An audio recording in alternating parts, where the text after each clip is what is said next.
Today is International Wild Salmon Day, a growing global movement calling attention to the urgent need to protect wild salmon populations before it's too late. And in the Yukon, the issue hits especially close to home. The territory's Chinook and chum salmon runs have been in decline for years, threatening ecosystems, food security, and cultural traditions. I spoke earlier with Yukon Commissioner Adeline Webber about the growing concern and what needs to happen next.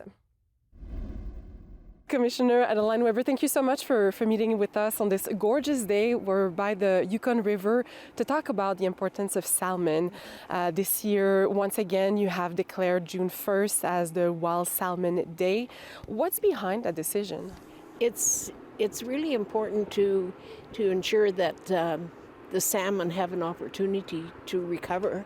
And I think, everybody is doing their part or trying to do their part in preserving the fish. And, we have, people not fishing for many, many years. And in fact, my First Nation was one of the first to declare that they weren't going to be fishing for salmon. And it's been well over 25 years. And,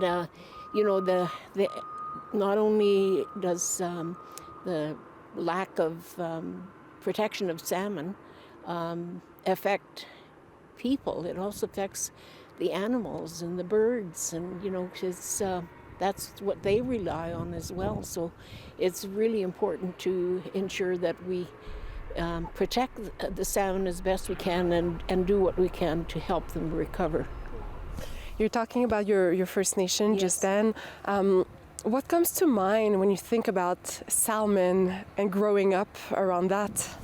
Well, in fact, I was just talking to somebody about this recently, and my First Nation is Teslin, and we used to go there in the summertime, and we were able to have king salmon. So, anytime I go to Teslin, then I do think about that, or on the Teslin River. We used to fish salmon, and we can't have that anymore. And we have to bring in salmon from Adeline. Thank goodness they have some salmon, but it's not the king salmon that we get.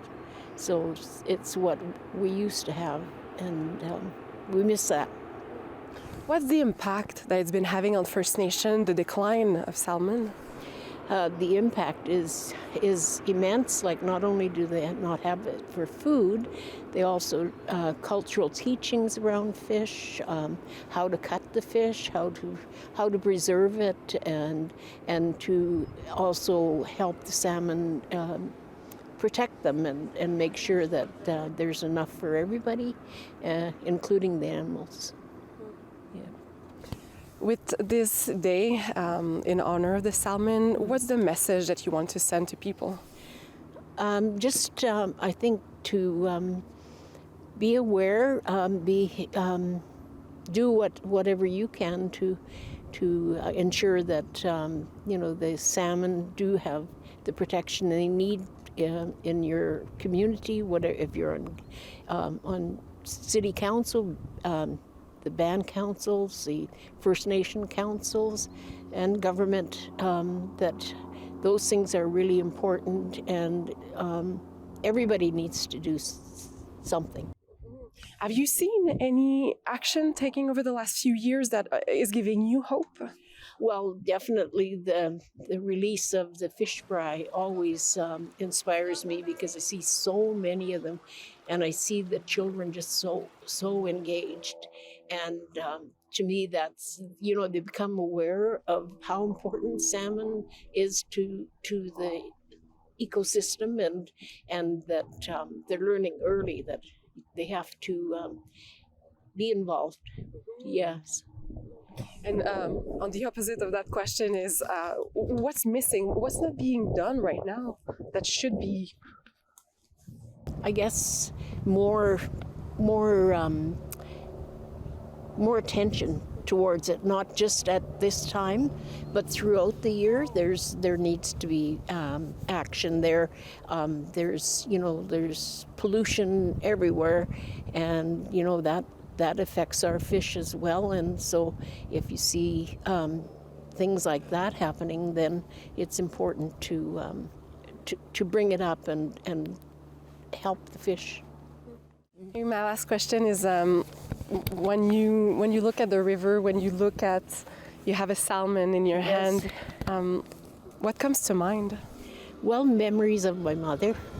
You know, we used to fish with a fishnet, and you know how important that was to us, and how appreciative we were, because in Teslin, even though they quit fishing for salmon, there really weren't that many going up.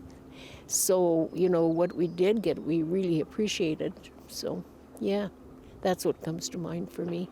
And then I grew up along this river as well, so it's peaceful for me.